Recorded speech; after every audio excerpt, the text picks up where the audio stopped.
La Minute Senior, La Minute Senior. Pierre-Marie Chapon. Près de 2000 événements sont organisés dans toute la France par l'Agirc-Arrco pour les seniors tout au long de l'année. Et pour en parler, je reçois Scarlett Lazaric, qui est directrice de la coordination de l'action sociale territoriale de l'Agirc-Arrco. Bonjour Scarlett. Bonjour Pierre-Marie. C'est quoi l'Agirc-Arrco ? Pierre-Marie, vous êtes salarié du privé ? Oui. Eh bien alors, vous relevez de l'Agirc-Arrco comme 58 millions de Français. L'Agirc-Arrco, c'est plus de 23 millions de salariés qui cotisent chaque mois pour bénéficier, le moment venu, d'une retraite complémentaire qui vient s'ajouter à la retraite de base. Leurs droits sont comptés à partir du premier euro cotisé. Quant aux retraités, ils sont à peu près 13 millions à percevoir la retraite Agirc-Arrco en complément de leur retraite de base, soit 96% de la population de retraités. Alors on a parlé de l'Agirc-Arrco, mais vous, c'est l'action sociale. Alors c'est quoi ? L'action sociale territoriale, c'est plus de 80 collaborateurs issus des institutions de retraite complémentaires au service du régime Agirc-Arrco, engagés sur tout le territoire et en proximité. Comment ça marche ? C'est un ensemble d'actions, donc de conférences, de forums, de débats, de ciné-débats que nous déployons sur le territoire afin de favoriser le bien vieillir, mais aussi pour outiller nos bénéficiaires en leur donnant les clés pour permettre à chacun de choisir autant que possible comment il veut vieillir.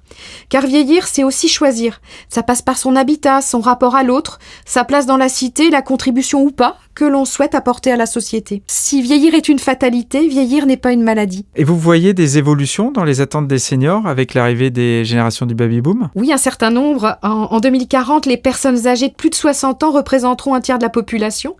Notre société comptera ainsi bien plus de vieux que de jeunes. Pour autant, le vieillissement de la population est avant tout une donnée positive. Il traduit le progrès de notre société en matière de prévention et de santé. Il est de fait une résultante de l'amélioration de la qualité de vie. Nos retraités sont plus que jamais engagés dans la vie associative comme dans la vie démocratique. Leur utilité sociale n'est donc plus à démontrer, elle est incontestable. Et ils souhaitent choisir la façon et l'environnement dans laquelle ils veulent vieillir. C'est une répercussion sur les actions que vous proposez ? Oui, comme la crise sanitaire nous a incité par exemple à développer des formats en distanciel, elle nous a également invités à traiter les sujets sous forme de ciné-débat, débat public, théâtre-débat par exemple. Quels sont vos grands chantiers pour 2024 et éventuellement vos prochaines actions ? Eh bien, ce sont les grands événements en lien avec les grandes évolutions sociétales, dans une logique toujours de solidarité intergénérationnelle et interprofessionnelle.